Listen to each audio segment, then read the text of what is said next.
Bureaucratic bungle, how a missing staple has given two of Jaynie Balding's killers a chance of an appeal. Well, there are times when I think, oh, how much more can I take? E-tag only, the Sydney Harbour Tunnel goes cash-free. It's awesome, really great, makes life a lot easier. Baby shop, a cleaner finds an 11-month-old baby abandoned in a motel room. And 5 in a row, Roger Federer matches the Wimbledon record of the great Bjorn Borg. He's done it.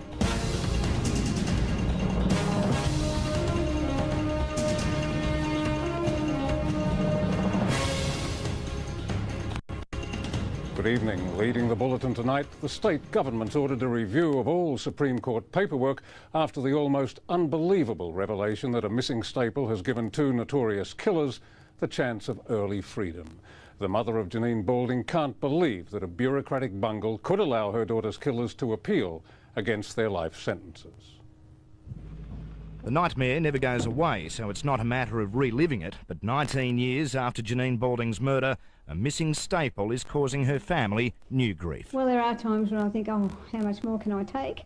Two of Janine's 3 killers, Matthew Elliott and another man who can't be named because he was a juvenile at the time, have won the right to appeal their convictions in the High Court, all because the original indictment was not physically attached to the Supreme Court file as required by the law when a case is officially closed. The government appreciates the ongoing distress that this causes to the family of Jaynie Balding. Sloppy oversights like this can't result in the possibility of convicted murderers being let free.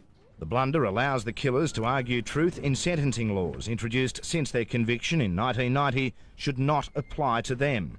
Now, a life sentence at that time, at their trial, meant in effect that after serving 8 years, they could apply for a release date. They know they've done the crime and surely they should be doing the time. And tomorrow, another legal headache will emerge for the government when police prosecutors and their union meet the police minister to discuss critical staff shortages, a crisis first highlighted 5 years ago in a report by former Attorney-General Jeff Shaw. Adam Walters, National 9 News. Day one of the cashless Sydney Harbour Tunnel has gone pretty much without a hitch. The tag-only payment system helping to ease traffic on a wet and busy Monday. The change put extra pressure on the Harbour Bridge, though, which the government plans to eventually turn cashless as well. On a wet Monday, it was always going to be a difficult drive. Throw in the tunnel going cashless and it's a recipe for trouble.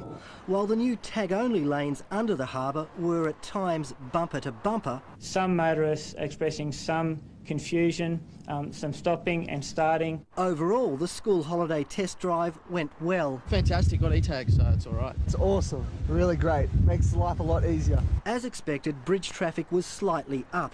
It's become the preferred route for the tagless. Why didn't you use the tunnel? Because I needed a tag. Those who mistakenly drove into the tunnel without a tag were photographed. They have 2 days to arrange to pay the toll plus an administration fee. The push to make all of Sydney's motorways tag-only is being accelerated. National 9 News can reveal that the next to go cashless is the M2. We do have a goal of a cashless orbital, and we intend to pursue it with some vigour. That will eventually include a tag-only harbour bridge where motorists have been paying cash for 75 years. That's the future for Sydney Harbour Bridge. We're not going to rush that. Dale Padgett, National 9 News. And tonight's peak hour drama has its own dramas, with an accident in the M5 tunnel causing long delays. All the eastbound lanes are still closed as they clear up the crash, but traffic going west is flowing freely. The bad weather is also making driving more difficult. Community service workers have taken an 11-month-old baby boy into care after he was found abandoned in a motel room in Wollongong this morning. The mother apparently checked into the one-star motel yesterday afternoon and left sometime that night.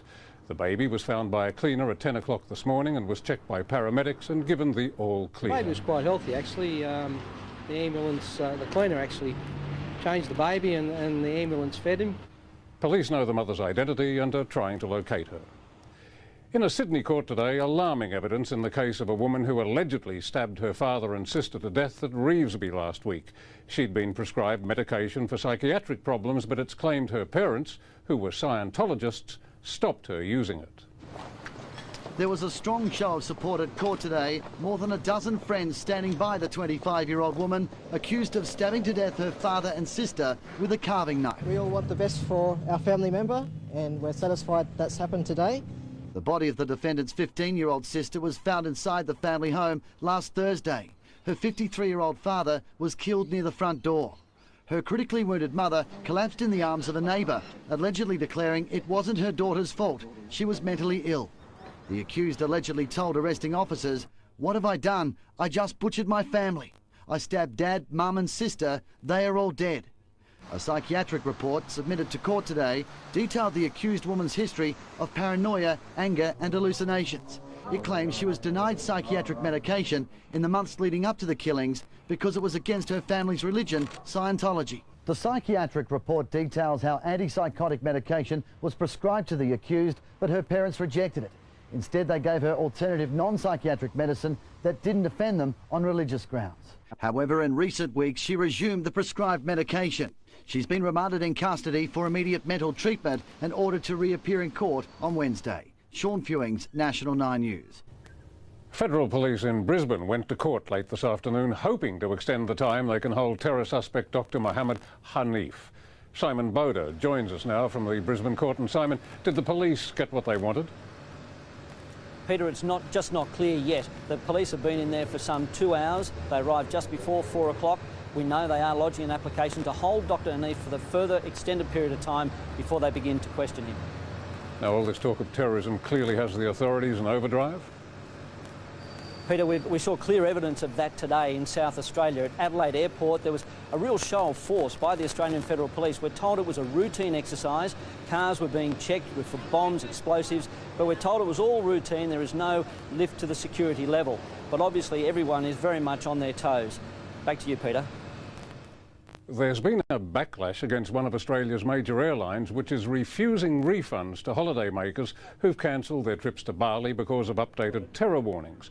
Jetstar says they won't get their money back despite the latest government advice to delay unnecessary travel.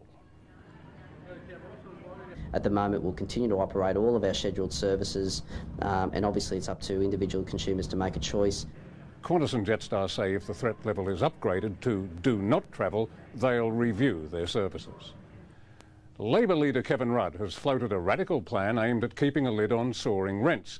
He says a Labor government would consider a special scheme offering landlords a tax break if they give their tenants a discount. The cost of housing. It was a pivotal issue last time Australians voted in the guise of interest rates, and John Howard has a similar message now. Interest rates will always be lower under a coalition government than under a Labor government. Yet industry measures put housing affordability at its worst level on record. The mortgage swallows just under 1/3 of an average first home buyer's income, if you can afford to buy in the first place.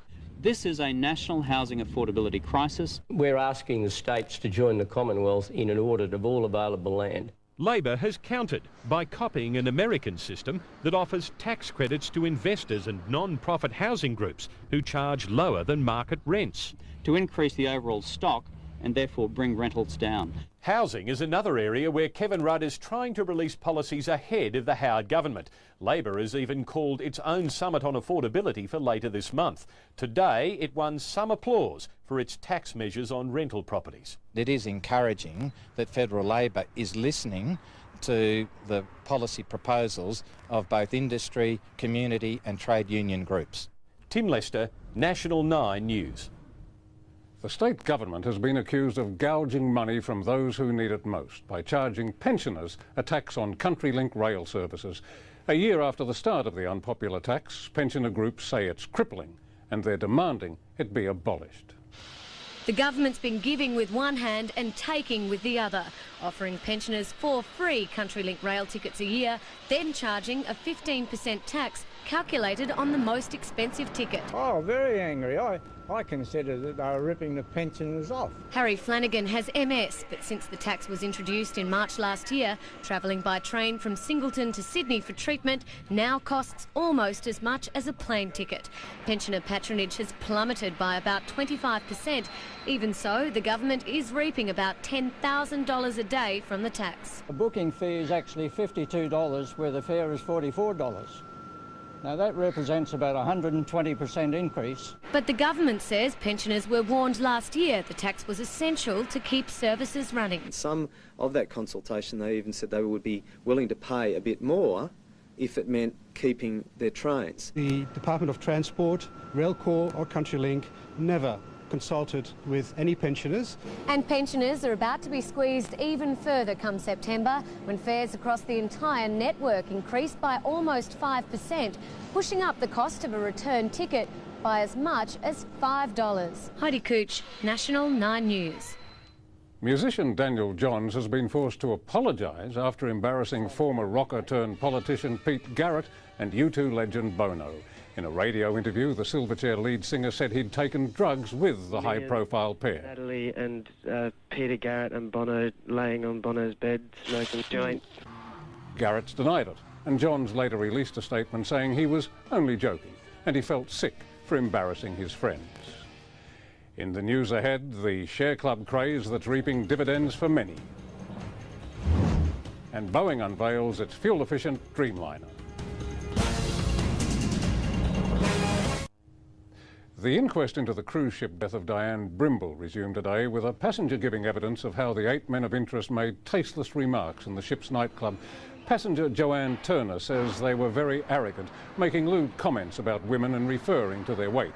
The inquest will also hear recorded telephone calls between some of the men of interest discussing the case and how they should give their evidence. Mrs. Brimble died from a toxic combination of alcohol and the drug fantasy.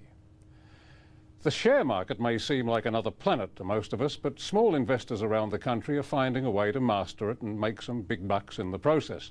The secret? Thousands are combining their brain power and their money through share clubs. Keeping out the red and building up the green in your portfolio takes skill, but instead of hiring brokers, thousands of investors are relying on share clubs, where members combine their wealth of knowledge and tips. Hype networks. As of today. This is a quick tactics session for one Sydney share club called Wise. I knew nothing about shares whatsoever and thought it was a very good idea.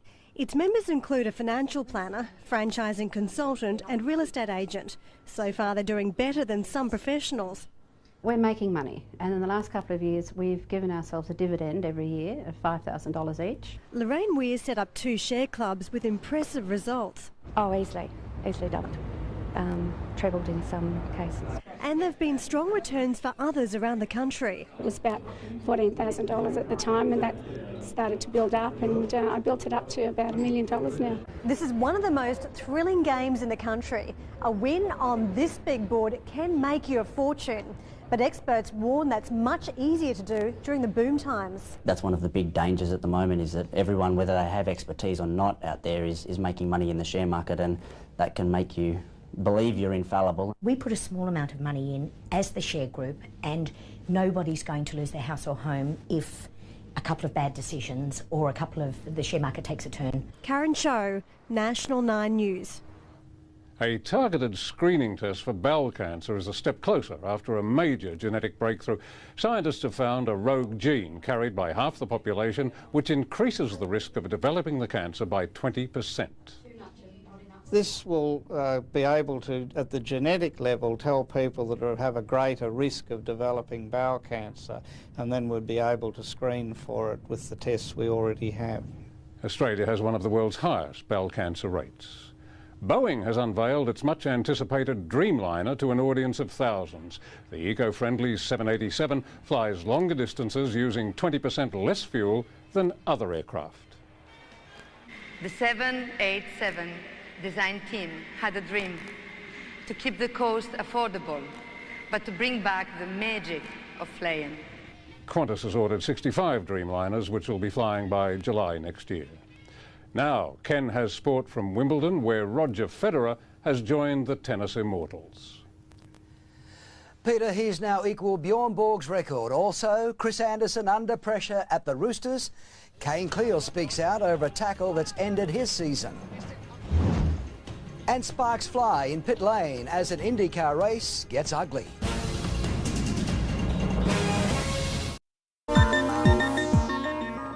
Is the only reward you get from your insurance company a no-claim bonus? Unlike some insurers, Allianz gives an additional reward to safe drivers. It's called a safe driver discount. So switch to Allianz and you could save even more.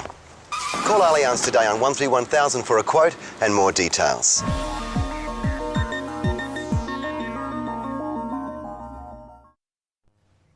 Here at Wimbledon, Roger Federer described himself as lucky after winning his 5th consecutive title. But forget the luck. It was greatness that helped him match the deeds of the legendary Bjorn Borg. This morning's final was a titanic struggle. Rafael Nadal pushing Federer to 5 sets, but a remarkable champion got home in the end.